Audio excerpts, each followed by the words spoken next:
Baik, terima kasih semuanya. Assalamualaikum warahmatullahi wabarakatuh. Selamat siang. Semoga sehat selalu ya. Di sini pada siang hari ini kita akan melanjutkan kegiatan bimbingan koas ya. Nah, bimbingan koas pada siang hari ini kita akan berbicara tentang pengenalan gangguan reproduksi pada hewan. Nah, di sini tidak dibatasi jenis hewannya ya, semua hewan boleh. Di sini ada gabungan dari teman-teman dari FKH IPB dan teman-teman dari PKH Unpad. Ya. Jadi kelompoknya digabung ya. Kalau ada berjodoh, alhamdulillah, gitu kan. Bisa dilanjutkan ke tahap berikutnya. Sengaja saya campur supaya ada komunikasi yang intens antara yang dari IPB yang dari Unpad. Nah, tidak apa-apa ya. Supaya transfernya lebih advance gitu ya. Baik. Di sini kita akan bercerita tentang gangguan yang ada pada sistem reproduksi. Ini saya contohkan untuk yang hewan betina ya. Ini model saja untuk sapi, tapi nanti bisa untuk semua hewan. Di sini ada bagiannya yang pasti ada ovarium ya. Di situ adalah gonad utama, kemudian ada saluran. Nah, salurannya ini terdiri atas oviduct ya. Nanti ada lanjut ke oviduct akan ada kornua ya. Kalau di sapi ada 2 kornua. Kalau di hewan lain sesuai dengan jenis hewannya ya. Ada korpus dan nanti ada cervix ya, gerbangnya. Kemudian ada vagina dan di bagian luar nanti ada vulva yang tampak dari luar. Kalau yang organ-organ lainnya ada di dalam tubuh sehingga tidak nampak. Nah, di sini presenternya yang akan menampilkan kasus-kasus atau contoh-contoh dari gangguannya itu ada grup 1, situ ada Maisha, ada Sylvia dan Hilma. Akan bercerita tentang cystic ovary dan ovarian tumor. Kemudian ada grup 2 nanti dilanjutkan ada Alisa, Atika, dan Safira akan cerita tentang canine, biometra, dan prolaps uteri pada sapi. Dilanjutkan grup 3 nanti ada Firda, ada Ilham, Nabila tentang endometritis dan retensi plasenta ya. Kemudian grup 4 nanti ada Agung, Elvina, Ismoyo. Nah, Ismoyo tentang white heifer disease dan ringworm. Bukan ringworm yang jamur ya. Ini ringworm ya. Kemudian ada grup 5, ada Sofa, Prasad, dan Abdi akan bercerita tentang vaginitis. Lanjutkan grup 6, ada Dina, Fadil, Sela, cerita tentang salpingitis, oviduct, adenokarsinoma. Grup 7 ada Rifki, Nabil, Regina tentang miasis dan prolaps vagina. Grup 8 ada Alwi, Fitri, Dalita ya tentang ovarium. CLP pada ovarium maksudnya nih ya. Kemudian hipofungsi dan atrofi ovari. Kemudian grup 9 ada Anggia, Umi, dan Rifaati akan berbincang tentang tumor pada serviks dan cervicitis. Dan terakhir nanti dari grupnya Resma, Michelle, Irfan, dan Aulia tentang dilatation oviduct pada ayam. Baik, tidak berlama-lama. Pada sesi yang pertama ini grupnya Maisha, Sylvia, dan Hilma. Apa kabar? Sudah ada grupnya ya. Silahkan untuk menyiapkan paparannya. Nanti setelah paparan nanti ada kelompok lain yang akan bertanya. Silahkan grup 1 untuk share screen.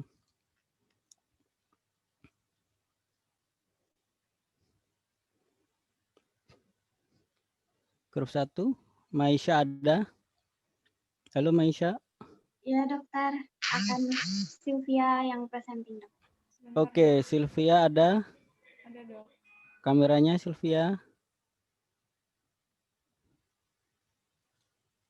Kita lihat beneran Sylvia atau bukan. Oh iya. Mana suaranya Sylvia? Kameranya agak mundur sedikit supaya close up. Nah, biar enggak terpotong. Kemudian Hilma ada Hilma? Hadir dok. Mana Hilma? Agak mundur dikit. Beneran Hilma ya? Oke, ini sekalian di absen. Ya silakan. Share screen presentasinya.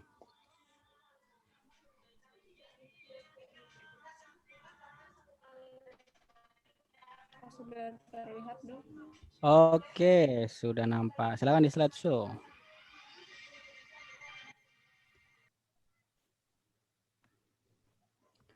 Silahkan.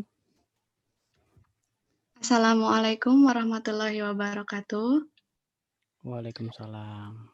Kami dari kelompok 1 yang beranggotakan Sylvia Anggraini, Andi Maisha Reski Juliana, dan saya sendiri Hilma Halimatu Sadia akan mempresentasikan mengenai kasus ovarium. Kasus yang pertama yaitu kasus tumor ovarium dan yang kedua itu kista ovarium. Untuk definisi tumor ovarium itu merupakan massa dari jaringan abnormal yang tumbuh lambat pada atau di dalam ovarium. Menurut WHO, neoplasma ovarium terbagi menjadi 3 berdasarkan sel asalnya, yaitu surface epithelium, germ cell, dan sex coat stroma. Kemudian tumor ovarium yang umum terjadi pada anjing betina adalah tumor sel granulosa dan teratoma. Selanjutnya akan dijelaskan oleh Baik, terima kasih Saudari Hilma yang telah memaparkan definisi dari tumor ovarium sebelumnya. Maka saya akan melanjutkan pada bagian patogenesa. Mekanisme tumor sel epitelium berawal difusi yang masuk dalam struktur stroma dari ovarium. Siklus perubahan permukaan ovarium selama proses ovulasi akan mengalami periode panjang dan berulang. Hal ini menyebabkan proliferase sel yang berlebihan sehingga akan menjadi tumor ovarium jinak. Sedangkan kemungkinan untuk berkembang menjadi tumor ganas itu dapat berasal dari kista infusi secara langsung maupun tidak langsung. Untuk mekanisme dari tumor sel granulosa dan sel teratoma belum dapat didefinisikan secara jelas, tapi beberapa penelitian menunjukkan bahwa etiologi terkait dengan asal genetik dari spesies masing-masing. Next. Gejala klinis dari tumor ovarium meliputi anestrus, mukosa yang pucat, mengeluarkan lendir berbau busuk, serta terlihat edema vulva. Hal ini berdasarkan literatur Oviedo Penata et al. 2020 dan Podesta Capuias 2020. Diagnosa berdasarkan pemeriksaan darah yang lengkap, pemeriksaan sitologi vaginal, dan pemeriksaan USG, serta untuk mengetahui jenis tumornya, maka harus dilakukan pemeriksaan histopatologi secara mikroskopis. Berikut ini histopatologi mikroskopis untuk tumor sel granulosa pada ovarium kiri dan pada ovarium kanan terdapat tumor teratoma, berdasarkan literatur yang kami ambil. Next.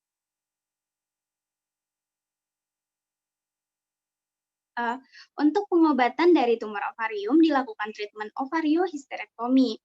Selain itu juga disarankan kemoterapi jika keadaan anjing sudah mengalami karsinoma ovarium yang metastasik atau yang sudah menyebar. Adapun faktor resiko dari tumor ovarium terjadi pada anjing yang tidak disterilkan lebih dari 6 tahun, dan indeks keganasan tumor dapat meningkat seiring bertambahnya usia. Next. Dilanjutkan oleh Saudari Silvi. Terima kasih Maisha. Selanjutnya yaitu cystic ovary atau kista ovari. Definisinya yaitu merupakan kantung padat atau berisi cairan atau kista di dalam atau pada permukaan ovarium. Kista ovarium ditandai dengan kegagalan folikel dewasa untuk berovulasi pada waktu yang tepat selama siklus estrus. Untuk patogenesisnya sendiri, penyebabnya pembentukan kista ovarium terlihat pada gangguan kontrol perkembangan normal folikel ovarium dan ovulasi, disfungsi endokrin pada masa transisi setelah selesainya laktasi, khususnya penghambatan sekresi luteotropik atau LH dari kelenjar pituitari dianggap sebagai penyebab utama pembentukan kista ovarium.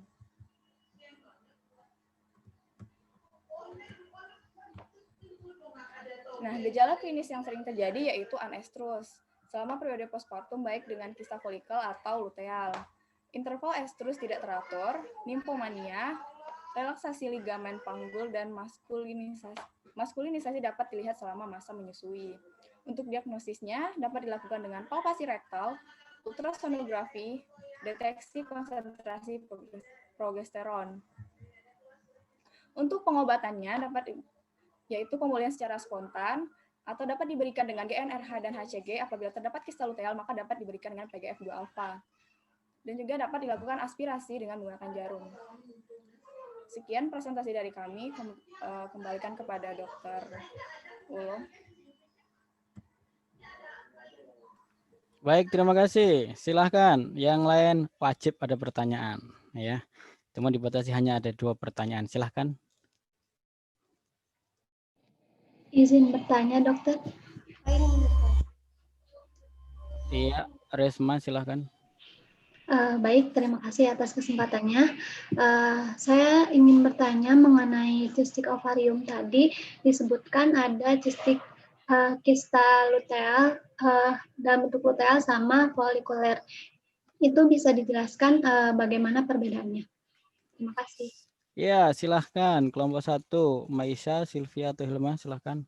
Apa bedanya? Ya, luteal sama yang apa namanya folikular. Silahkan. Halo. Baik, dokter. Iya. Nah, untuk perbedaannya sendiri itu pada kista folikuler itu merupakan kista yang berasal dari folikel, sedangkan yang luteal itu merupakan dari sel-sel luteal yang tidak meluruh, dokter. Nah, untuk pada morfologinya sendiri itu kista luteal itu kista luteal itu dindingnya lebih tebal dibandingkan dengan kista folikuler. Dan pada kista folikuler itu biasanya dia tuh lebih banyak, sedangkan pada kista lutealnya itu biasanya itu tunggal, dok. Saya rasa itu yang saya tahu, dok. Silahkan anggotanya menambahkan karena kurang jelas juga.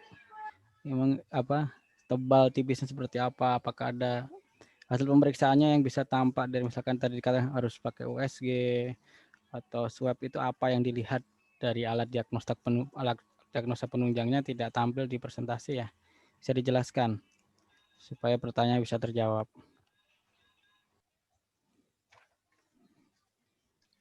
Izin menambahkan untuk Ya. perbedaan dari kista folikuler dan kista luteal itu benjolan dari kista folikuler itu diameternya 2,5 sampai 5 cm dengan permukaan halus, lunak dan berisi cairan.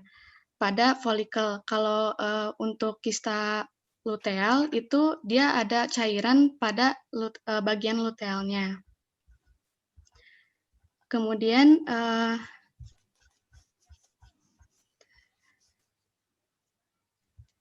pada kista luteal juga dia memiliki dinding yang tebal dibanding dengan kista folikuler yang memiliki dinding tipis. Seperti itu, dok. Jadi yang folikuler nggak ada cairannya? Folikuler ada cairannya. Terus Namun, yang luteal gimana tadi katanya ada cairan juga? Ada cairan juga, dok, di bagian korpus luteum. Jadi bedanya apa, Hilma? Dari ukurannya, dok. Berapa? Kalau ukuran kista folikuler tuh dia kurang dari 2 cm, milimeter, 2 mm. Kalau kista luteal tuh lebih besar, lebih dari 3 mm. Sebentar. Jarimu diameternya berapa, Hilma? Jari telunjuk. Oh. Milimeter apa sentimeter? Sentimeter. Jadi kalau mili kan cuma 1 garis begitu. Dipegang nggak kerasa, Mak. Oke, siapa yang nambahkan? Silahkan, Maisha. Supaya lebih jelas tertangkap nih. Kejadiannya kenapa ini bisa terjadi begitu. Kalau di terapi berapa hari kesembuhannya, pakai apa tadi? Silahkan. Untuk mungkin menambahkan sedikit, dokter, untuk kista folikular, kista ini terjadi karena folikel ini terus berkembang dan menjadi kista. Jadi kista folikel itu tidak pecah. Berbeda dengan luteal. Dan terjadinya berdasarkan fase terbentuknya tersebut sesuai dengan namanya, dokter. Tapi gejalanya sama-sama NS terus ya? Gimana ceritanya itu? Folikel kan banyak folikelnya tuh. Gimana jadi Dok. NS terus? Umumnya gangguan reproduksi pada ovarium itu bisa awalnya menyebabkan estrus yang terus-menerus, dokter. Nantinya yang pada ujungnya akan menyebabkan anestrus setelahnya seperti itu, dok. Bagaimana? Kan banyak itu, apalagi kalau folikular. Tadi kan katanya bentuknya tidak tunggal ya, ada beberapa. Estrus terus dong. Ada penjelasan? Sylvia, Maisha, Hilma. Terus,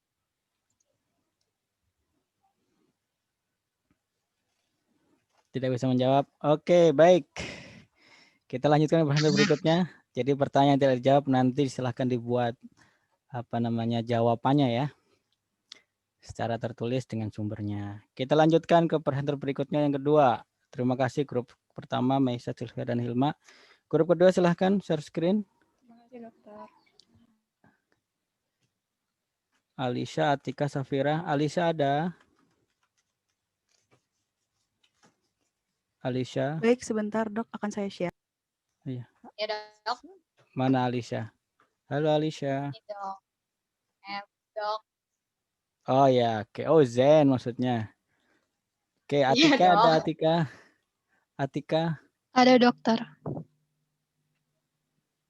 Oke, kemudian Safira ada ya? Hadir dok. Ya, silakan. Siapa yang share screen nih? Saya dok.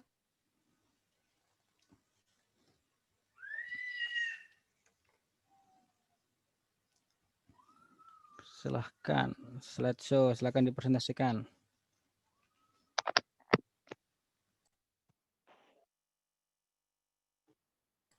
Safira masih mute ya, tidak ada suara. Silahkan diulang lagi. Assalamualaikum, apakah sudah terdengar dok? Oke, silahkan.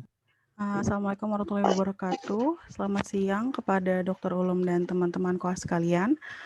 Kami dari kelompok 2 reproduksi dan kebidanan akan mempresentasikan mengenai kasus gangguan pada kornua dan korpus uteri.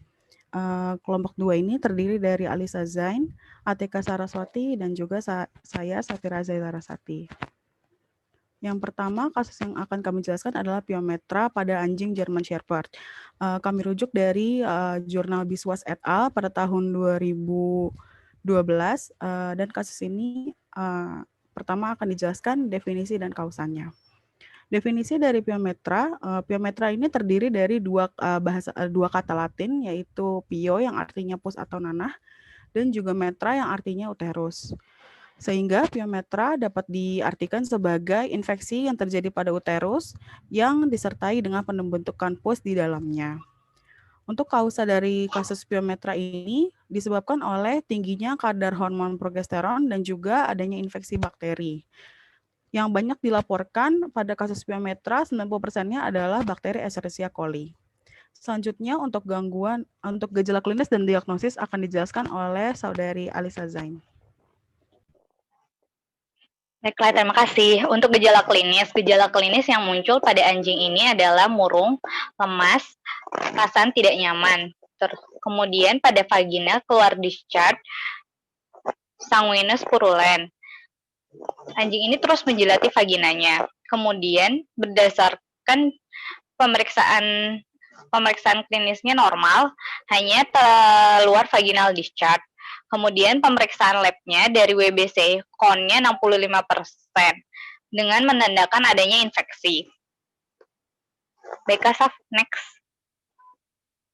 Kemudian patogenesanya adalah serviks yang terbuka di saat estrus menyebabkan bakteri yang ada di dalam uterus, bakteri yang ada dalam vagina bisa masuk ke dalam uterus. Kemudian setelah terjadinya estrus, folikel akan berubah menjadi corpus luteum. Karena di sini corpus luteumnya menjadi corpus luteum persisten, sehingga terjadi kenaikan progesteron. Progesteron ini membuat imunitas dari si hewan menurun, sehingga bakteri dapat berproliferasi dengan baik. Kemudian ditambah adanya terjadinya kista ovari, sehingga terjadinya tingginya estrogen dan juga progesteron di dalam darah, menyebabkan sekresi cairan dan hiperplasia endometrium. Sekresi cairan ini menjadi makanan yang baik untuk bakteri. Hiperplasia endometrium ini lama-kelamaan akan menjadi kista kelenjar endometrium. Kemudian adanya proliferasi bakteri menyebabkan subakut endometritis. Kedua hal ini yang menyebabkan terjadinya piometra. Baiklah, next. Pengobatan yang dilakukan. Sebelumnya anjing diberi ceftriaxone atau merek dagangnya adalah Erafep 1 gram per vial secara IV. Namun pengobatan ini tidak berhasil. Kemudian dilakukan operasi untuk mengangkat ovarium dan uterus. Medikasi yang digunakan adalah atropin sulfat atau atropin 0,04 mg per kilogram secara IV dan juga silazin hidrochloride atau silazin 1 mg per kilogram. Ini kedua-duanya secara IM ya.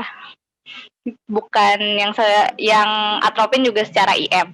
Kemudian anestesi dan maintenance-nya menggunakan diazepam atau sedil 0,5 mg per kilogram secara IV dan ketamin hidroklorid atau kolipsol. Keduanya dikombinasikan dan dilakukan secara IV. Kemudian penjahitannya menggunakan catgut 2 strip 0.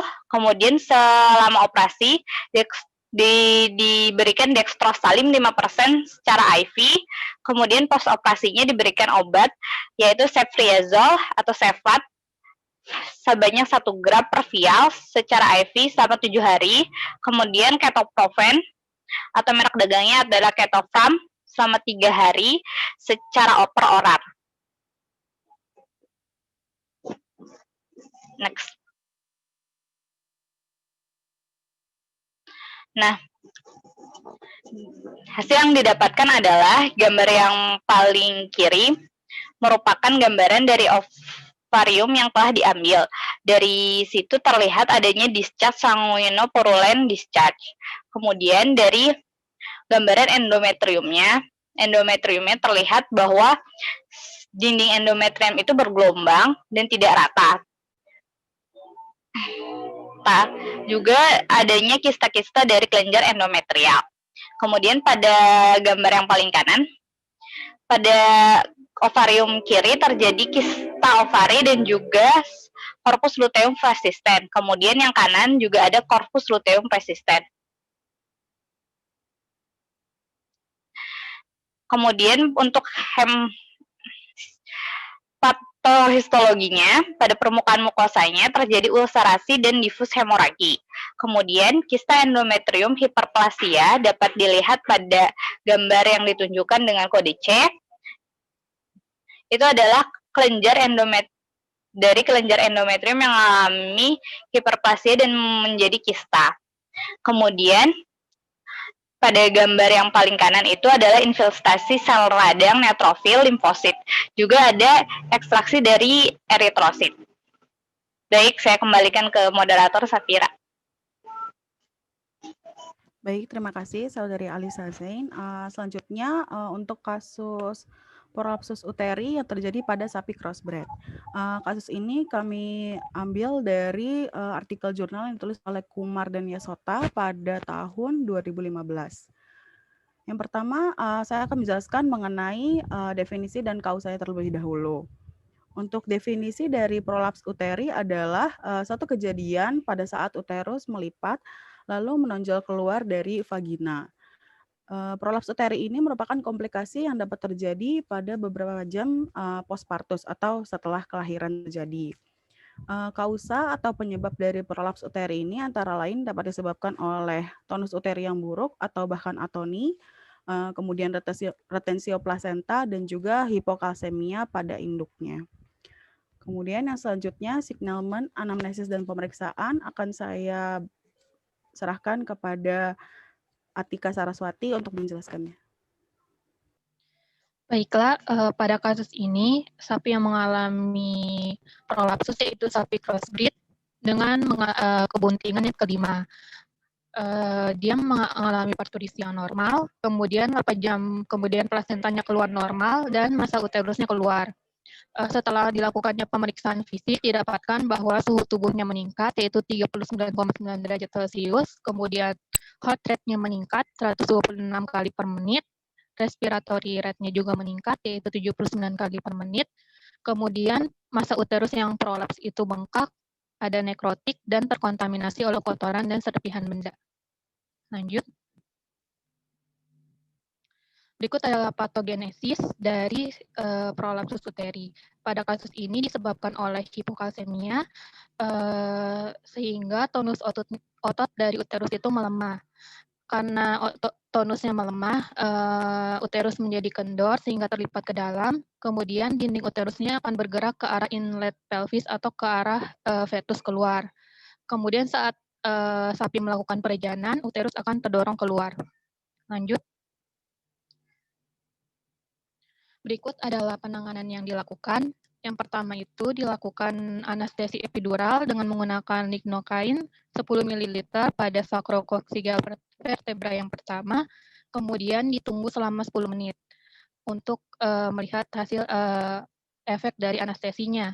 Untuk mengecek apakah sudah teranestesi atau belum, maka dilakukan pengecekan dengan menggunakan needle ditusukkan pada daerah tersebut, apakah ada respon sakit atau tidak. Kemudian uterus dibersihkan dari serpihan dan kotoran, biasanya menggunakan air, kemudian dibilas menggunakan chlorhexidin, kemudian dilakukan pemasukan uterus dengan menggunakan kedua tangan, didorong dengan pelan dan perlahan, tetapi sebelumnya posisi hewannya diposisikan dengan stena rekombensi. Pendorongan dilakukan, yang pertama didorong adalah bagian korpus uterusnya, kemudian diikuti dengan cornu urteri. Kemudian untuk mencegah uterusnya prolaps kembali, dilakukan jahitan pada vulva, yaitu pada kasus ini dengan penjahitan pulse string suture atau yang biasa kita tahu dengan tobacco. Lanjut.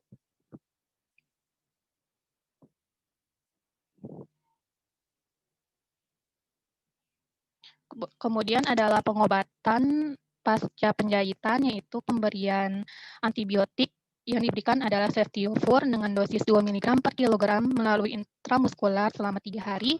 Kemudian pemberian oksitosin untuk meningkatkan tonus otot dari uterus dengan dosis 15 international unit intramuskular 1 kali.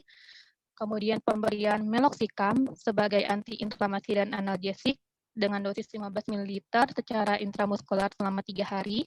Kemudian diberikan VTM yaitu untuk sebagai antiinflamasi dengan dosis 10 ml intramuskular selama 3 hari. Kemudian diberikan kalsium borogluconat untuk mengatasi hipokalsemia dengan dosis 50 ml melalui intravena sebanyak 1 kali. Kemudian 1 minggu kemudian dilakukan pelepasan jahitan dan hewan sudah kembali normal, tidak terjadi prolapsus. Lanjut. Saya kembalikan kepada Safira. Ya, sekian presentasi yang dapat kami sampaikan. Terima kasih sudah bersedia untuk menyaksikan. Selanjutnya saya persilakan kepada Dr. Ulum untuk membuka sesi tanya jawab. Terima kasih. Terima kasih. Berikutnya silakan satu pertanyaan. Assalamualaikum warahmatullahi wabarakatuh. Ya, silakan. Waalaikumsalam, Irfan. Izin menanyakan kepada kelompok 2, Dok. Tadi dijelaskan pada disebut bahwa bakteri yang sering menyebabkan piometra itu E. coli. E. coli itu dari mana sumbernya dan bagaimana E. coli itu bisa menyebabkan piometra? Terima kasih. Ya, silakan. E. coli, pertanyaan E. coli, bagaimana bisa menyebabkan piometra? Silakan.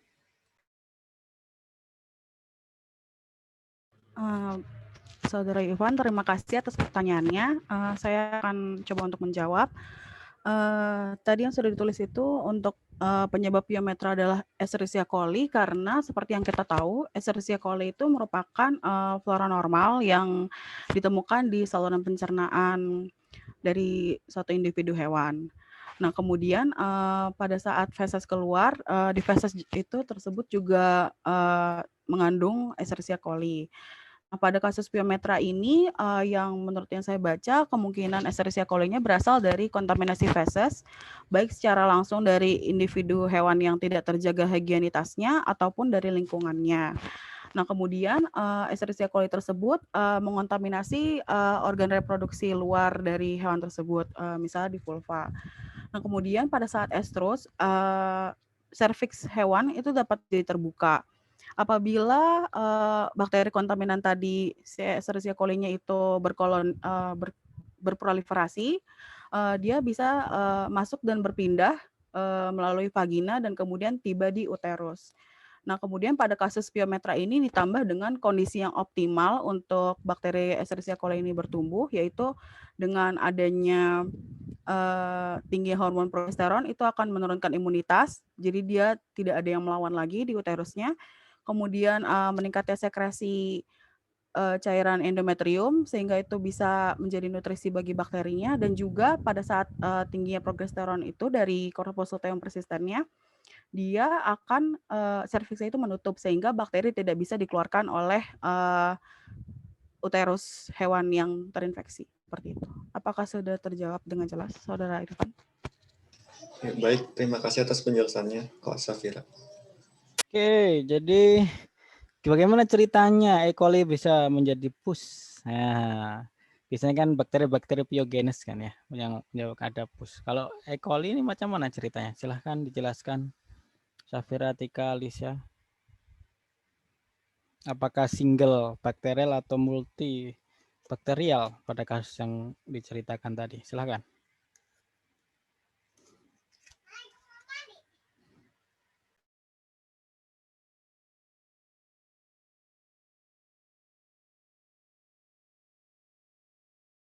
Silahkan Alicia, Tika, Safira. Halo. Tidak bisa menjawab. Dokter. Ya, oke. Silahkan, Fir. Kalau dari jurnalnya itu sebenarnya tidak dijelaskan ini tuh single atau banyak ini, Dok. Tapi kalau misalnya kejadian pada di langsungnya itu biasanya memang bukan bakteri E. coli saja yang masuk ke dalam vagina, tapi juga ada bakteri-bakteri lain.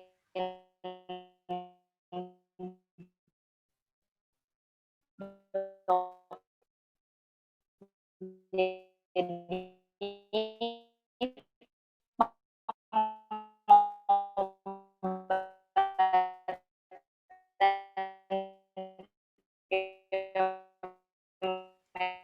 mungkin Safira atau Atika bisa membantu menjawab.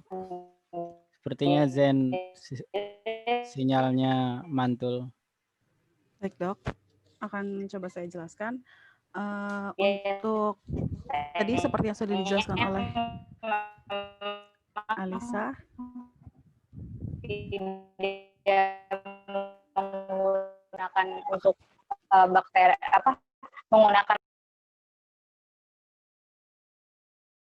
Saya lanjutkan saja, Dok. Ya, silahkan Safira. Silahkan dibantu Alisa sinyalnya. Baik, Dok.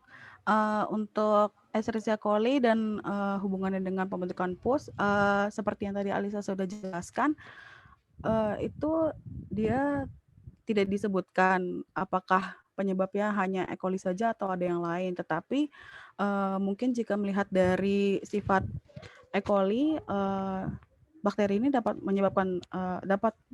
mengeluarkan toksin dan menyebabkan kausa pertamanya itu menjadi peradangan endometritis, peradangan pada endometrium atau endometritis.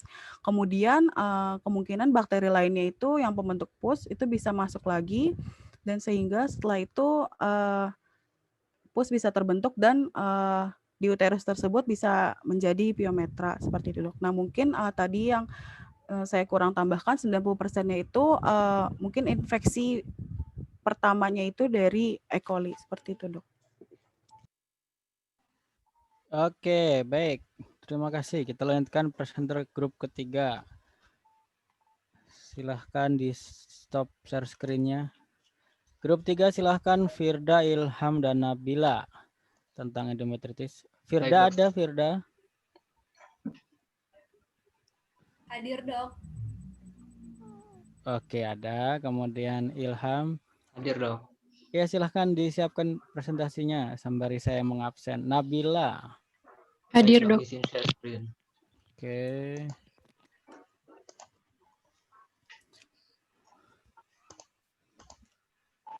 Apakah sudah terlihat, Dok? Silahkan di slideshow dan dipaparkan. Oke, silakan. Oke. Bismillahirrahmanirrahim. Assalamualaikum warahmatullahi wabarakatuh. Selamat siang kepada Dr. Ulum dan teman-teman. Hari ini kami dari kelompok 3 yang terdiri atas saya sendiri Ilham, lalu ada Firda dan Nabila, akan mempresentasikan tugas kami yang berjudul gangguan reproduksi pada kasus sistik endometritis pada kucing serta retensi plasenta pada sapi. Untuk presentator pertama kepada Nabila, dipersilahkan. Baik, terima kasih Ilham. Di sini saya akan menjelaskan mengenai definisi endometritis. Endometritis sendiri adalah peradangan pada lapisan endometrium uterus. Kemudian dapat terjadi karena kejadian setelah aborsi, distokia, retensio secundinarum, dan infeksi bakteri yang berasal dari vagina. Untuk bakteri yang sering menginfeksi endometrium yaitu diantaranya adalah E. coli, Staphylococcus, Streptococcus, dan Proteus. Next. Selanjutnya adalah patogenesa endometritis. Hewan setelah partus akan memiliki kondisi lumen yang sangat rentan terhadap pertumbuhan bakteri. Endometritis diawali dengan agen bakteri yang masuk melalui saluran reproduksi, yaitu diawali dengan vagina menuju serviks dan sampai di uterus. Bakteri akan berkolonisasi kemudian menyerang sel epitel endometrium yang akan menyebabkan inflamasi. Inflamasi sendiri ditandai dengan adanya aliran darah yang berlebih pada area infeksi. Kemudian, leukosit seperti neutrofil dan monosit akan memfagositosis agen infeksi, sehingga menghasilkan akumulasi cairan abnormal yang mengandung banyak sel darah putih.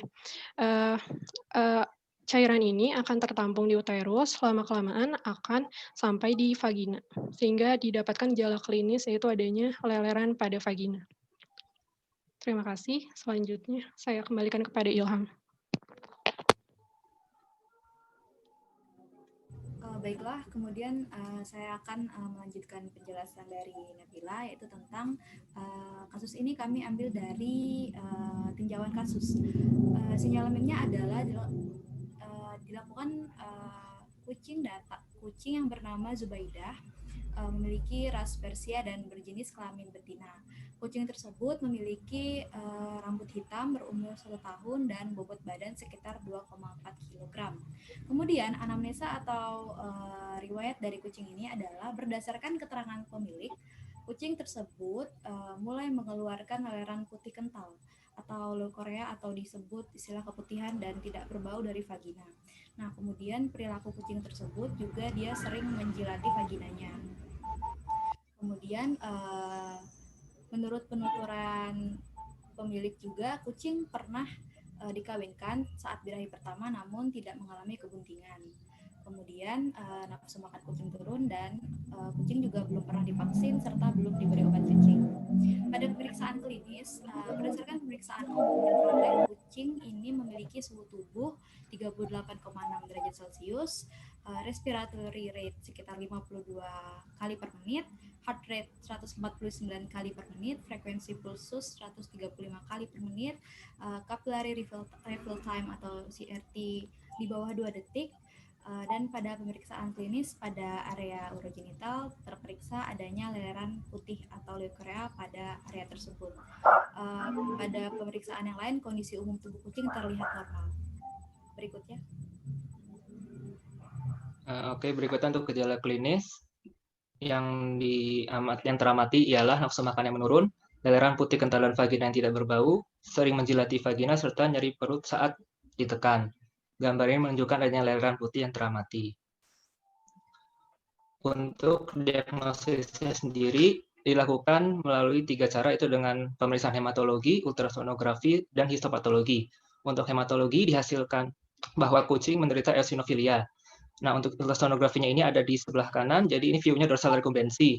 Di sini terlihat adanya cairan yang anekoik ditunjukkan dengan panah putih, dan penebalan yang hiperekoik pada uterus yang ditunjukkan pada panah hitam. Ini dilakukan dengan menggunakan probe arah transversal. Selanjutnya adalah histopatologi. Pada pemeriksaan ini ditemukan adanya hemoragi pada bagian A, kistik yang pada bagian B, infiltrasi sel radang pada bagian C, nekrosis pada D, dan hiperplasia pada E. Berdasarkan hasil pemeriksaan klinis dan laboratoris pada kucing tersebut, maka diagnosis kasus ini ialah kistik endometritis. Nah, kemudian terapi yang dilakukan pada kucing ini, yaitu pada kasus ini adalah dilakukan ovariosterektomi. Ovariosterektomi merupakan tindakan pembedahan untuk mengangkat organ reproduksi yaitu ovarium dan saluran reproduksinya dari oviduct hingga uterus. Kemudian untuk endometritis pada kucing sendiri sebenarnya ada beberapa alternatif, yaitu dapat diberikan antibiotik dan dilakukan terapi hormon yaitu pemberian PGF2 alpha. Sekian. Next. Berikutnya untuk retensi plasenta sendiri, penyebab umumnya ialah ada gangguan mekanis, gangguan nutrisi, masalah manajemen, maupun faktor infeksius. Definisi sendiri adalah kegagalan pelepasan plasenta anak atau filikotiledon dan plasenta induk atau kripta karunkula yang lebih dari 8-12 jam pasca partus. Retensi plasenta ini juga dapat menimbulkan kerugian ekonomi, diantaranya berupa penurunan produksi, biaya kesehatan, maupun penurunan market value dari hewan itu sendiri. Untuk kejadian retensi sendiri bisa mencapai 4-16%. Untuk gejala klinisnya, yaitu plasenta yang paling terlihat adalah plasenta yang menggantung dari vulva, kemudian lesu dan nafsu makan yang menurun, suhu, respirasi, dan pulsnya meningkat, vulva yang bengkak dan merah, serta produksi susu yang menurun.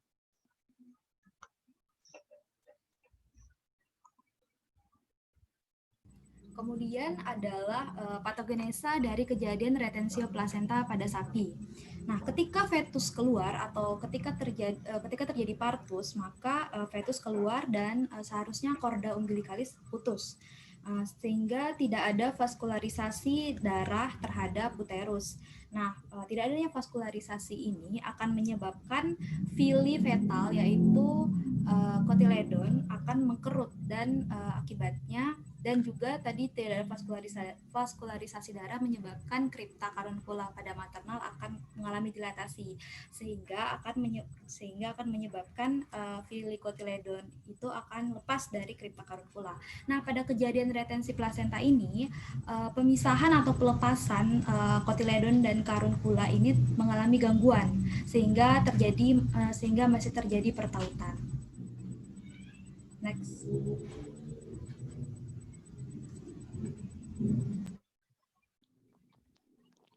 Selanjutnya adalah diagnosis dari retensi plasenta, yaitu dapat berdasarkan anamnesa dan gejala klinis yang ditemukan. Gejala klinisnya itu dapat dilihat adanya selaput plasenta yang masih menggantung pada daerah vulva.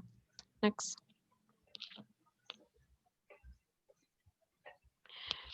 Kemudian untuk terapi retensio plasenta sendiri dapat dilakukan secara manual, yaitu dengan cara melepaskan hubungan antara kotiledon fetus dan karunkula maternal. Kemudian pelepasan plasenta secara manual ini disertai dengan anestesi epidural. Selain itu dapat diberikan antibiotik, yaitu penggunaan antibiotik bolus yang mengandung sulfadiazin dan trimetoprim pada sapi perah. Terima kasih. Ini referensi yang kami gunakan. Sekian, terima kasih atas perhatiannya. Saya kembalikan ke Dr. Ulum. Ya, terima kasih. Silahkan teman-teman yang lain pertanyaannya untuk kelompok 3. Saya izin bertanya, Dokter. Ya, silahkan. Fitri. Baiklah, saya akan bertanya kepada grup 3 tentang endometritis pada kucing. Tadi dikatakan bahwa treatment yang dilakukan terhadap endometritis itu yaitu ovariohysterektomi. Apakah ada pertimbangan tertentu sehingga mengambil treatment ovariohysterectomy untuk kasus tersebut? Mengapa tidak dilakukan dengan terapi lain seperti pemberian hormon atau lain sebagainya? Terima kasih. Ya, terima kasih. Silahkan. Siapa nih? Firda Ilham Nabil.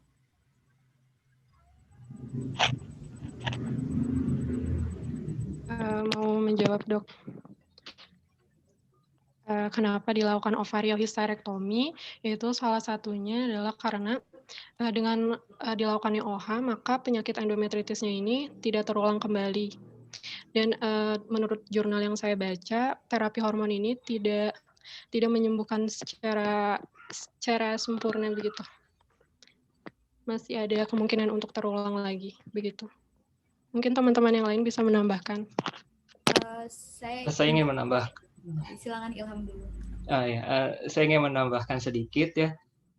Jadi dari jurnal yang saya baca juga, penggunaan hormon PGF2 alpha sendiri ini itu memiliki efek samping gitu kepada kucingnya gitu, yaitu bisa terjadi nyeri perut, muntah maupun defekasi. Dan benar seperti yang tadi dikatakan oleh Nabila, tidak efektif karena endometritisnya itu bisa terulang. Oke, saya mencoba untuk melengkapi jawaban dari teman-teman saya. Kenapa tindakan yang dilakukan itu adalah ovariohysterectomy? Karena kasus endometritis memiliki peluang berulang ketika kita hanya mengandalkan terapi antibiotik dan terapi hormon saja. Artinya bahwa ada kemungkinan penyakit ini akan berulang sehingga owner dan dokternya memutuskan untuk melakukan ovariohysterectomy. Dan kemudian kenapa tidak dengan terapi hormon? Betul tadi seperti yang telah dijelaskan oleh Ilham, terapi hormon yang digunakan tadi yang telah disebutkan salah satunya adalah prostaglandin. Prostaglandin mekanismenya adalah menstimuli kontraksi dari miometrium. Nah, sehingga ketika terjadi kontraksi maka akan ada efek sampingnya. Salah satunya adalah nyeri pada hewan tersebut, sehingga efek dari penggunaan atau efek dari terapi hormon ini malah akan menambah kesakitan pada hewan tersebut. Seperti itu. Oke, baik. Terima kasih. Tadi ada pertimbangan lain ya, bagaimana saya tanya nih, bagaimana efek dari endometritis ini terhadap fertilitas kucing? Bisa menjawab?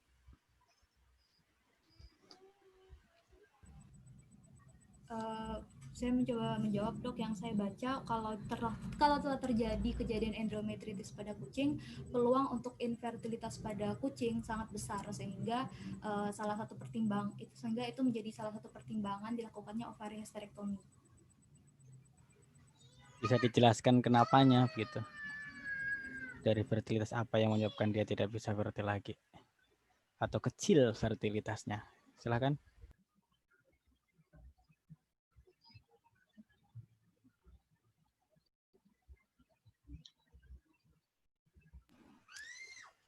Tidak bisa menjawab. Oke, baik. Kita lanjutkan presenter berikutnya. PR ya. Presenter berikut, terima kasih kelompok 3. Kita lanjutkan presenter yang kelompok 4, yaitu dari tentang WHD dan ringworm. Agung ada? Ada, Dok, hadir. Ini presentingnya sama saya ya, Dok, karena Elvina sinyalnya lagi low. Ya, silahkan. Agung ada. Elvina ada? Elvina? Hadir, Mana? Dokter. Oke, berikutnya Ismoyo, ada Ismoyo?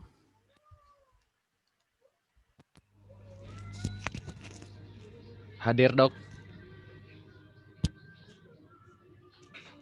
Oke, baik, sudah ada ya. Silakan kelompok 4. Apa sudah terlihat, Dok? Sudah terlihat, silakan. Oke, baik. Saya buka. Bismillahirrahmanirrahim. Assalamualaikum warahmatullahi wabarakatuh. Perkenalkan, kami dari kelompok 4 akan membahas kelainan yang terjadi pada serviks. Anggota ini terdiri dari saya sendiri, Agung, Elvina, dan Ismaya. Baik. Intinya Yang pertama kita bahas ini adalah white heifer disease. White adalah putih, heifer adalah darah, disease adalah penyakit. Penyakit ini adalah penyakit yang terjadi pada sapi darah. Nah, kelainan ini adalah merupakan kelainan herediter organ reproduksi sapi darah betina yang nantinya akan berakibat menuju infertilnya hewan betina tersebut. Biasanya kejadian ini terjadi pada sapi berkulit putih atau sapi yang dominan putih. Contohnya Shorthorn, Ayrshire, Guernsey, dan FH juga bisa terjadi.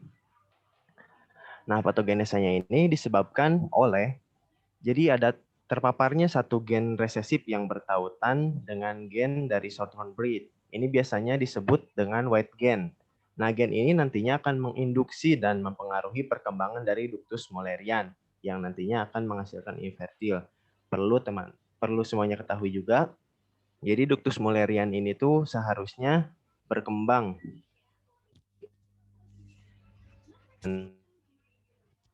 Pot, jangan berisik ya, kamu presentasi bentar lagi.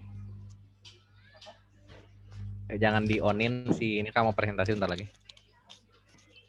Nah, jadi di sini untuk contohnya itu kita ambil Shorthorn. Jadi ini tuh yang paling sering terjadi ini pada sapi-sapi Shorthorn. Nah, di sini tuh patogenesanya ini sangat berkaitan erat dengan gen yang dibawa. Jadi ada gen yang resesifnya nih, RR kecil. Nah, ini tuh biasanya sapi-sapi Shorthorn yang merah itu tuh dominan. Yang RR ini yang campuran itu tidak dominan, mediate, intermediate. Nah, yang putihnya ini yang membawanya. Nah, jadi sapi Shorthorn ini memang bulunya itu tergantung pada gennya gitu. Nah, di sini juga Rendell tahun 1946 ini jadi mensampling sapi-sapi Shorthorn, kawanan Shorthorn ini. Jadi dari 26 kawanan ini ternyata memiliki gen white gen gitu, satu white gen. Nah, lanjutannya ini, jadi nantinya gen itu akan menginduksi dan mempengaruhi seperti yang tadi dikatakan. Nah, jadi bermula dari fetus. Jadi fusi salurannya ini terganggu dikarenakan ductus mulleriannya yang tidak berkembang.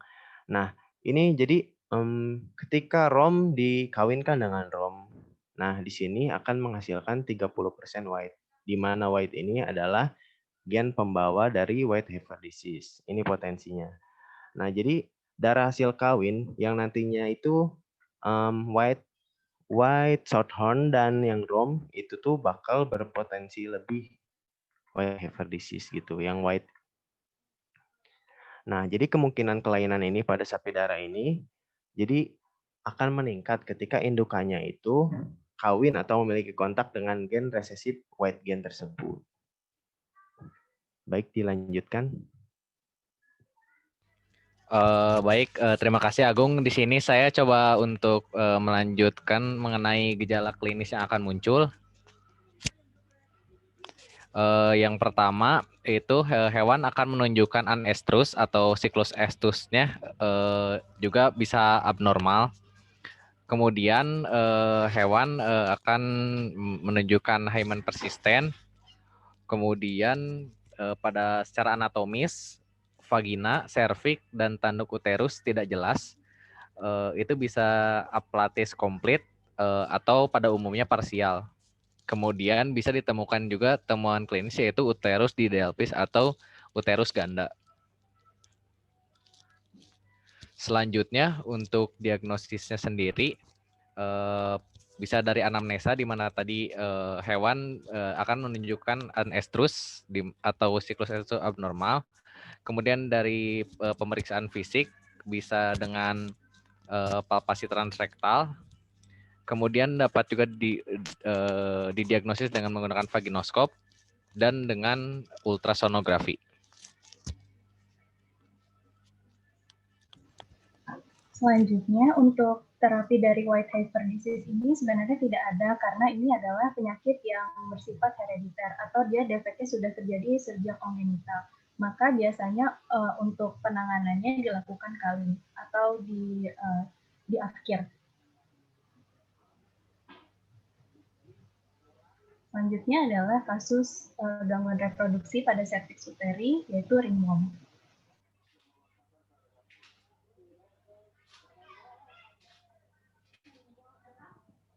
Jadi ringworm ini merupakan dilatasi yang tidak sempurna dari cervix uteri. Ini tuh bisa jadi lebih dari 6 jam setelah membran fetus di vulva muncul. Nah, di mana kejadian ini adalah kejadian di mana tidak ada ruang yang cukup untuk fetus keluar. Ini merupakan salah satu penyebab distokia juga. Nah, dapat terjadi bisa di domba, kambing, dan sapi juga.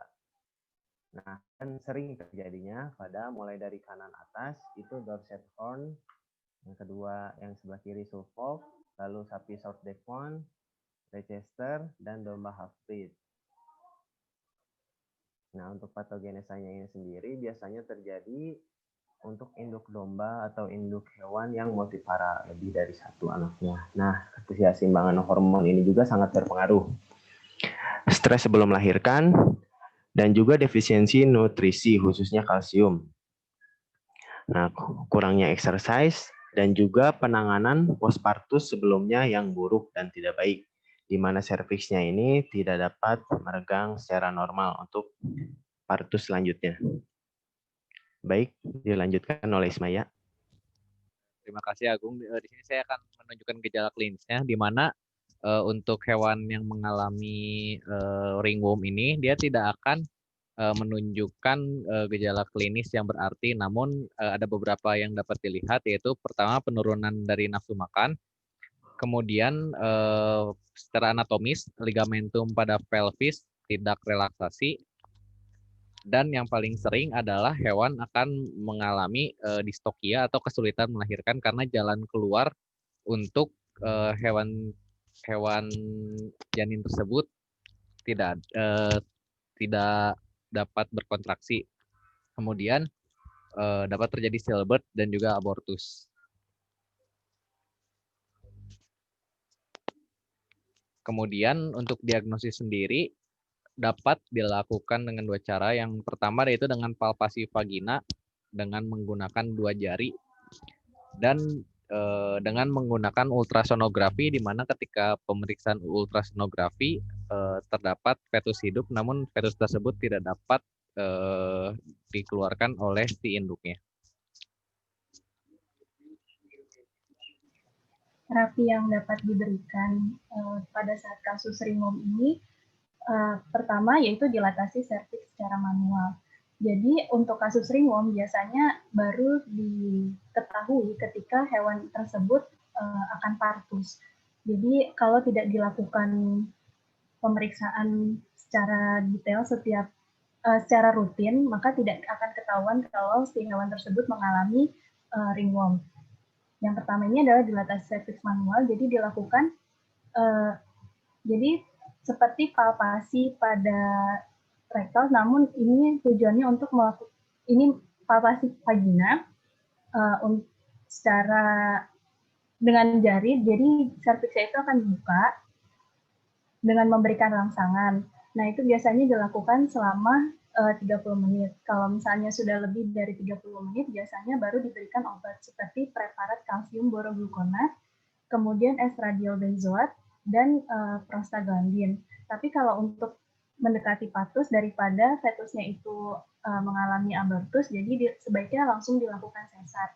Nah, untuk dosisnya sendiri, karena efektivitas dari penggunaan obat-obatan ini masih tergolong rendah, jadi saya ambil dari jurnal. Untuk yang di kambing sendiri, estradiol benzoat dapat diberikan secara intramuskular dengan dosisnya adalah 2 mg, dan bisa juga dikombinasikan dengan preparat kalsium boroglukonat, yaitu diberikan secara subkutan sebanyak 30 ml. Kemudian prostaglandin juga diberikan secara intramuskular dengan dosis yaitu 7,5 mg.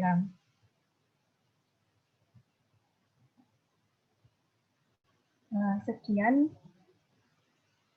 yang dapat kami sampaikan. Terima kasih. Dikembalikan kepada Dr. Ulum. Baik, terima kasih grup 4 ya. Silahkan pertanyaan tentang WHD dan ringworm untuk kelompok. Izin untuk bertanya. Ya, Sofa, silakan. Saya Safa, perwakilan dari kelompok 5. Ingin bertanya, tadi dikatakan bahwa tidak ada terapi untuk white heifer disease ini. Tapi apakah ada penanganan lain yang mungkin dapat dilakukan atau diupayakan selain melakukan culling? Terima kasih sebelumnya. Izin menjawab. Jadi kalau untuk di white heifer disease ini, manifestasi klinisnya bermacam-macam. Ada yang dia serviksnya itu tidak ada yang bahkan jumlahnya itu malah ganda. Terus maka disebut juga dengan cervix didelphi tadi atau uterus didelphi.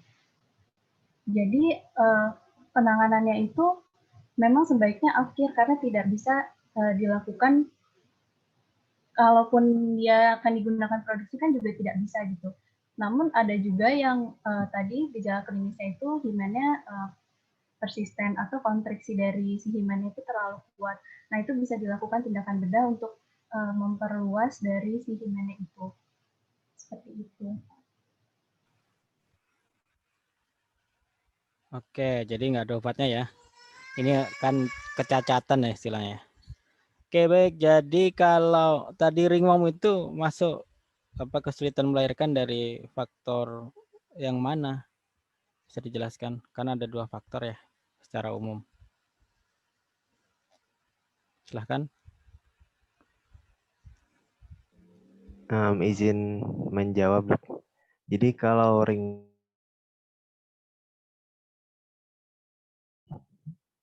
kan ada faktor dari induk dan faktor dari anak.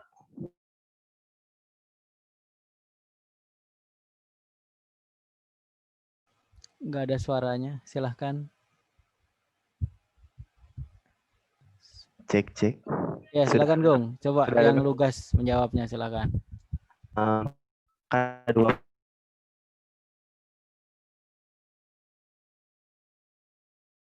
Merupakan faktor dari induknya, Dok.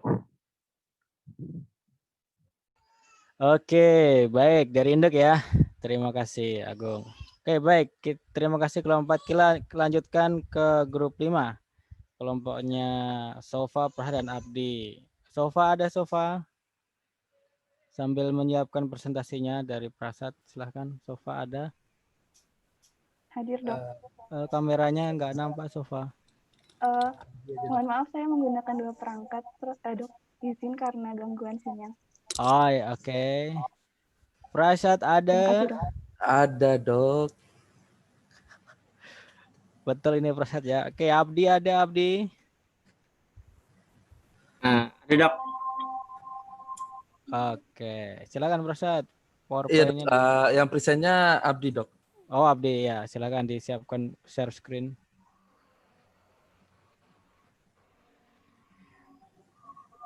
Apakah sudah terlihat, Dok?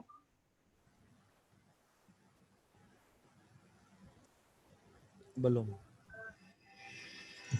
Belum lagi, Abdi. Coba klik tombol hijau share screen. Nah, oke. Still on the way. Tadi silakan slideshow. Sudah bisa ya? Oke, silakan kelompok 5. Oke. Selamat siang dan terima kasih kepada Dr. Ulum dan teman-teman yang saya cintai untuk memberi kesempatan buat presentasi tentang vulvovaginitis dan vaginitis. Saya dari kelompok 5, ada juga temannya Abdi Putra Wijaya dan Sofa Fikria. Oke, lanjutnya. Oke. Vaginitis adalah peradangan yang terjadi pada vagina. Umumnya terjadi karena infeksi. Seterusnya akan dijelaskan oleh Abdi. Baik, untuk penyebab vaginitis sendiri itu disebabkan diantaranya oleh kelainan anatomi saluran genital. Selain itu juga dapat disebabkan oleh trauma saat kawin atau melahirkan, tumor vagina, gangguan saluran urinari, dan juga dapat disebabkan oleh bakteri, virus, dan protozoa. Untuk gejala klinisnya sendiri, hewan yang mengalami vaginitis sering menjilat vagina dan juga mengeluarkan cairan pada vagina. Selain itu, hewan mengalami poliuria dan menunjukkan rasa ketidaknyamanan setelah atau setelah buang air kecil. Selain itu, juga betina enggan untuk kawin. Selanjutnya akan dijelaskan oleh Prasad kembali. Untuk patogenesisnya dari vaginitis ini masih belum jelas, tapi dalam beberapa penelitian menyebutkan bahwa vaginitis terjadi bukan karena infeksi, melainkan karena ketidakseimbangan mikroflora di dalam vagina yang mempengaruhi aktivitas mikroflora normal di dalam vagina. Lanjut. Selanjutnya diagnosa. Diagnosa dapat dilakukan menggunakan alat vaginoskop untuk melihat atau mengamati ada tidaknya lesi, hematom, abses, atau pustul, kemudian discharge yang dihasilkan. Kemudian vaginal biopsi dan atau vaginal swab yang digunakan untuk mengetahui ada tidaknya infeksi. Dilanjutkan dengan dilakukannya kultur untuk mengetahui kausa spesifik dan uji sensitivitas terhadap antibiotik. Kemudian pada penggunaan OSG sendiri, akumulasi discharge pada kasus vaginitis akan tergambarkan sebagai massa hiperekoik. Dan pada uji CBC akan didapati neutropenia.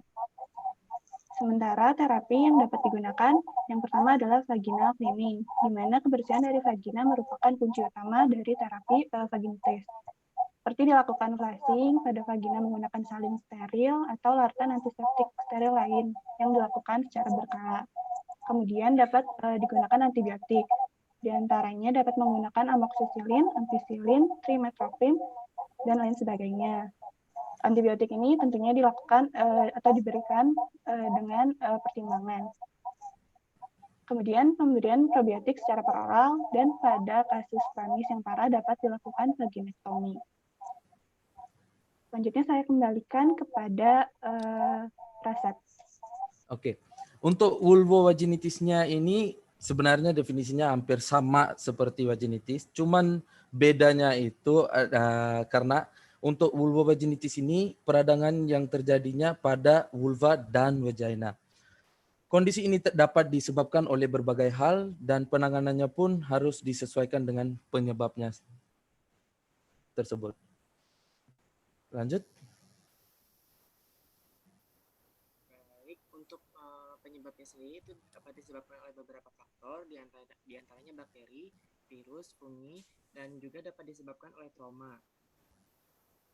Untuk gejala klinisnya sendiri, hewan yang mengalami vulvovaginitis menunjukkan rasa tidak nyaman, selain itu mengeluarkan discharge, dan juga inflamasi, yaitu kemerahan pada vulva.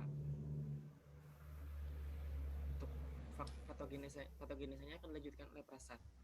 Untuk patogenesanya, vulvovaginitis ini disebabkan karena berkurangnya bakteri Lactobacillus yang merupakan mikroflora normal di dalam vagina.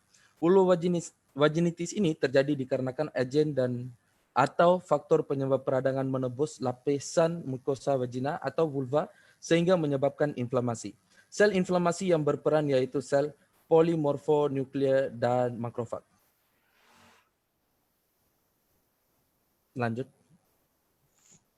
Selanjutnya diagnosa untuk kasus vulvovaginitis. Alat diagnosa yang digunakan lebih kurang sama dengan kasus vaginitis. Seperti vaginal biopsi dan vaginal swab, kemudian penggunaan USG dan uji CBC.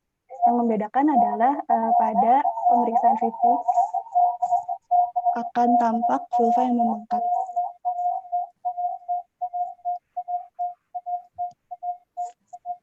Terapi yang dapat digunakan diantaranya adalah kompres dingin menggunakan ice pack, kemudian juga dapat pemberian antibiotik berspektrum luas seperti enrofloxacin, dan antiinflamasi seperti meloxicam dan chlorpheniramine maleat.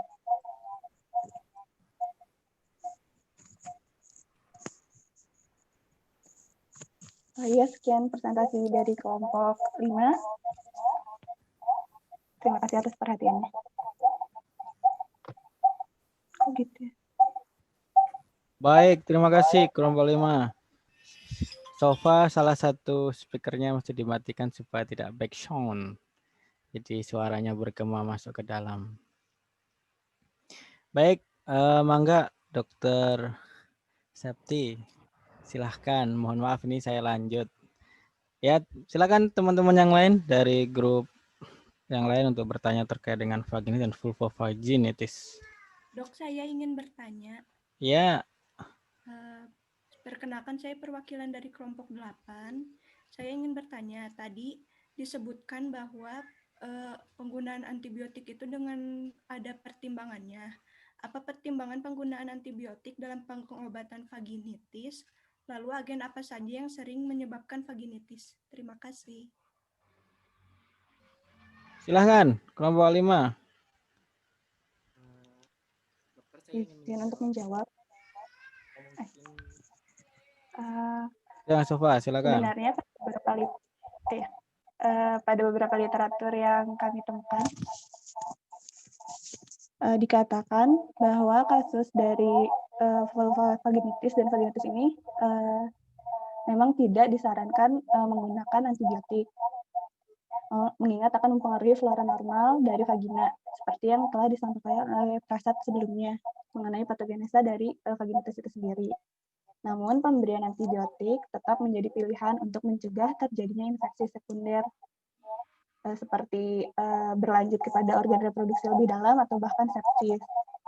Sementara antibiotik yang digunakan sendiri dapat menggunakan antibiotik berspektrum luas atau antibiotik spesifik dengan berpedoman pada uji sensitivitas antibiotik yang dilakukan untuk diagnosa. Seperti itu, mungkin ada tambahan dari anggota lainnya. Izin menambahkan jawaban dari Sofa, betul seperti yang dikatakan oleh Sofa sebelumnya, untuk Abdi bisa dekat ke speakernya, tidak terdengar. Speakernya didekatkan supaya yang lain bisa mendengar dengan lebih baik. untuk pengobatan dengan menggunakan antibiotik itu sendiri, sebelumnya dilakukan uji efektivitas antibiotik seperti yang dikatakan oleh Sofa sendiri.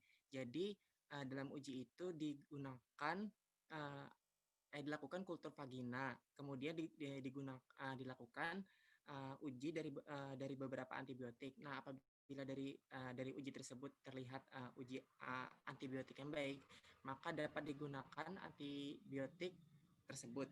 Kemudian juga apabila infeksinya telah persisten, seperti yang dikatakan oleh Sofa tadi, dapat menggunakan antibiotik broad spectrum. Mungkin itu tambahan dari saya. Oke, baik. Terima kasih. Jadi ini kan bagian luar ya. Nampak dari luar sehingga penanganan lebih mudah. Baik, kita lanjutkan. Terima kasih kelompok 5. Berikutnya kelompok 6 dari Dina, Fadil, dan Sela tentang salpingitis oviduct adenocarcinoma. Silakan di stop share screen-nya. Oke, sambil persiapan. Dina ada, Dina? Ada, Dok, hadir. Oke, kemudian Fadil ada? Hadir, Dok.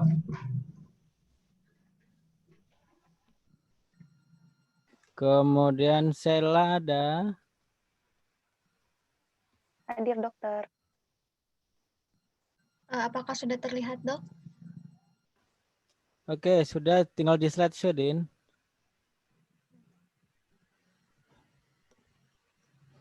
Oke, silahkan dimulai. Bismillahirrahmanirrahim. Assalamualaikum warahmatullahi wabarakatuh. Waalaikumsalam. Selamat siang, Dr. Ulum dan teman-teman semua. Pada kesempatan ini, kami akan mempresentasikan hasil diskusi kami mengenai gangguan reproduksi pada oviduct atau saluran ovarium dengan kasus salpingitis dan oviduct adenoma oleh kelompok 6 beranggotakan Dina Maulida, Fadil Arifal, dan saya sendiri, Sela Sofia Inu. Gangguan yang pertama yaitu salpingitis. Salpingitis merupakan radang pada saluran ovarium atau dapat disebut juga dengan oviduct atau tubal fallopi. Penyebab dari salpingitis ini sendiri adalah infeksi dari mikroorganisme, terutama bakteri dari famili Enterobacteriaceae, E. coli, dan Salmonella, Pasteurella, Staphylococcus, Streptococcus, atau Mycoplasma. Salpingitis ini juga dapat disebabkan oleh virus ND, IB, dan avian adenoma salpingitis atau AAVS. Gejala klinis yang dapat ditemukan pada hewan yang mengalami salpingitis ditandai dengan adanya distensi abdomen, tenesmus, depresi, berat badan berkurang, hewan menjadi infertil, dan pada unggas biasanya bentuk atau warna telur menjadi abnormal. Terapi yang dapat diberikan yaitu berupa pemberian antibiotik, broad spectrum, dan terapi suportif. Adapun dapat dilakukan flushing oviduct pada unggas besar atau dapat dilakukan juga pada mamalia. Terapi untuk retensi telur pada unggas dapat dilakukan secara mekanis. Selain itu juga dengan induksi farmakologis atau pilihan terakhir yaitu dengan prosedur bedah yaitu ovosintesis.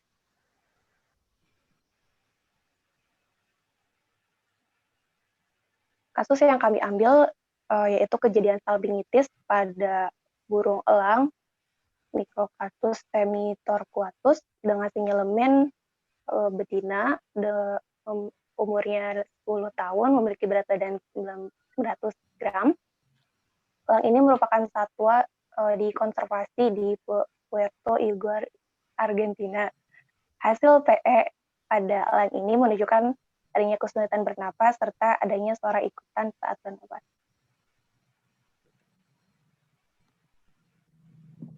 Baik, selanjutnya pada burung elang tersebut dilakukan pemeriksaan radiografi dan hasilnya terdapat 2 massa radio opak di bagian abdominalnya. Pada saat diterapi dilakukan prosedur bedah. Pada saat prosedur bedah, burung elang tersebut mati karena henti jantung. Kematian burung elang tersebut disebabkan karena salpingitis kronis yang disebabkan oleh bakteri Escherichia coli yang ditandai dengan pembentukan massa caseosa yang disusun oleh heterofil dan bakteri di oviduct. Untuk hasil nekropsinya, abdomen burung tersebut membesar karena oviductnya juga mengalami dilatasi. Pada bagian oviductnya dan bagian magnumnya terdapat edema, kongesti, kemudian berisi eksudat yang mukovirulen yang berbau busuk. Untuk pemeriksaan mikroskopisnya terdapat infiltrasi dari sel-sel radang.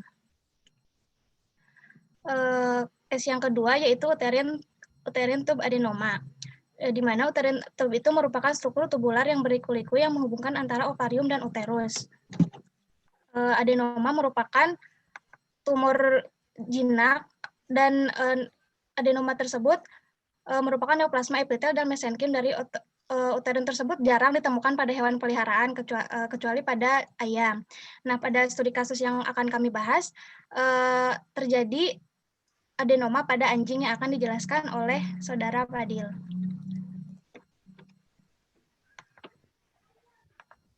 Jadi ini ada kasus, kami ambil kasus adenoma tube uterin pada anjing. Apa itu tajam-tajam?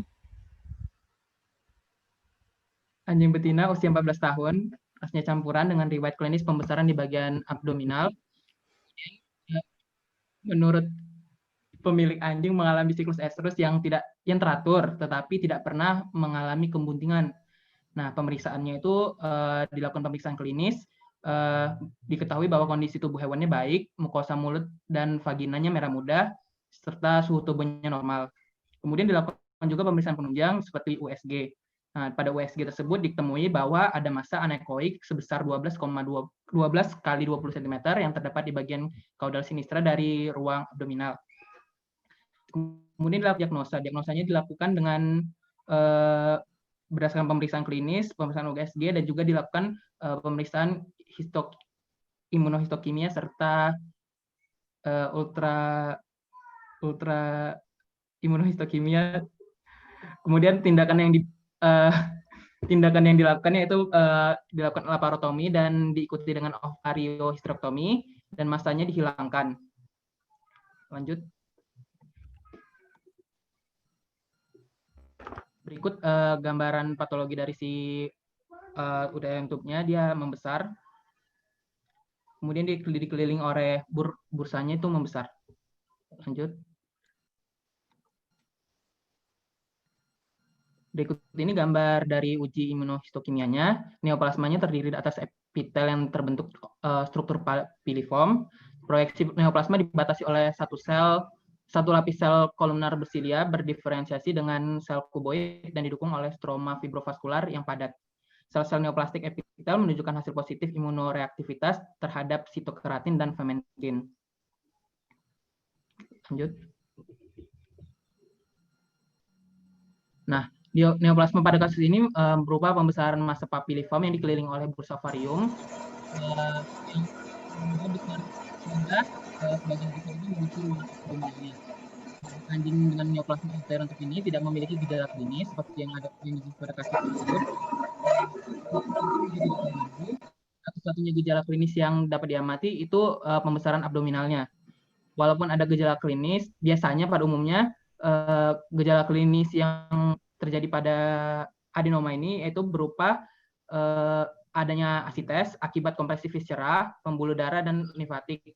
Terdapat sekresi pulpa sanguinus dan siklus estrusnya tidak teratur. Siklus estrusnya teratur. Kemudian secara histopatologi diamati si epitel bersilia dan ultrastruktural untuk mendiagnosa neoplasma. Nah, sel epitel yang diamati itu unik dan berbeda dengan struktur organ reproduksi betina lainnya. Kemudian dalam kasus ini juga dilakukan juga imunoreaktif sel epitel untuk sitokeratin dan vimentin. Lanjut.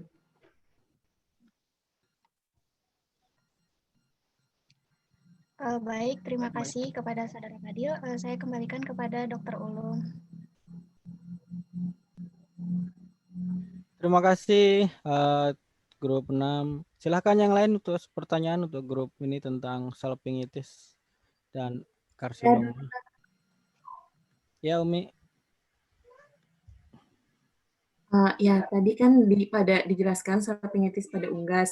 Saya ingin bertanya, apakah hewan lain seperti mamalia itu dapat mengalami salpingitis, dan jika bisa, apa yang membedakan salpingitis pada unggas dan hewan lainnya? Terima kasih. Izin menjawab, Dok, pertanyaan dari Umi. Salpingitis itu dapat terjadi juga pada mamalia selain pada unggas.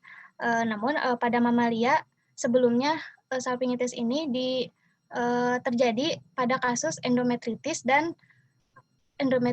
atau pyometra kemudian diikuti oleh salpingitis. Namun pada unggas yang membedakannya itu yang dari literatur yang saya baca itu kebanyakan infeksinya itu terjadi secara sistemik. Mungkin bisa ditambahkan oleh teman saya yang lain.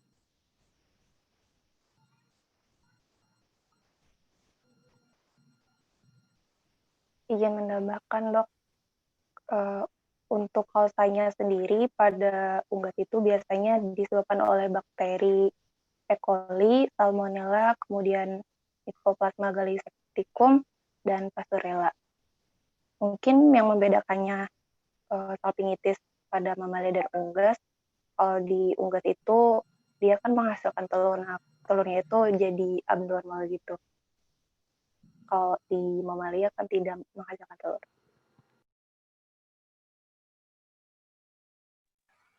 Mamalia juga ada telur, bukan ya? Ada, Dokter. Maksudnya sel telur yang berkerabang. Maksudnya kalau di unggas Kayak kan bercangkang gitu, Dok. gitu ya, siklusnya kan sebulan sekali.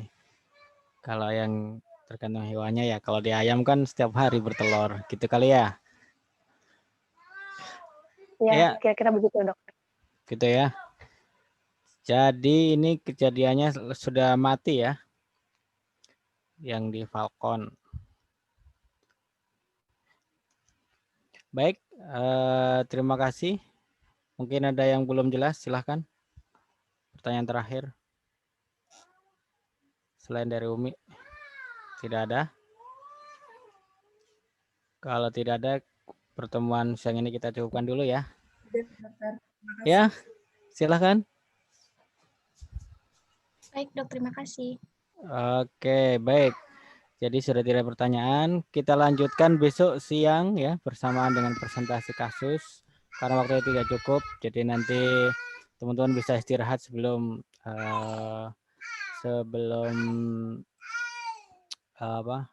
sesi berikutnya ya. Karena ada lanjutan, jadi silahkan beristirahat nanti sebentar. Jadi kita hari besok kita lanjutkan tentang miasis, ovarium CLP, tumor, praservik, dan sistik dilatasi. Jadi ada 4 grup lagi besok kita barengan dengan presentasi kasus. Jadi presentasi pada siang hari ini kita nyatakan bersambung ya. Baik, terima kasih semuanya. Mudah-mudahan apa yang kita diskusikan sekilas pada siang hari ini membuat tambahan wawasan ya, buka wacana bahwa banyak kasus-kasus yang mengganggu sistem reproduksi sehingga dari fungsi reproduksinya menjadi menurun atau berhenti sama sekali gitu ya. Baik, terima kasih. Kita tutup saja pertemuan pada siang hari ini. Alhamdulillah, semoga semua sehat selalu dan bisa menjalankan kegiatan pendidikan ini ya, studi ini dengan lebih baik, dapat hasil yang terbaik supaya nanti menjadi dokter hewan yang terbaik. Begitu, amin.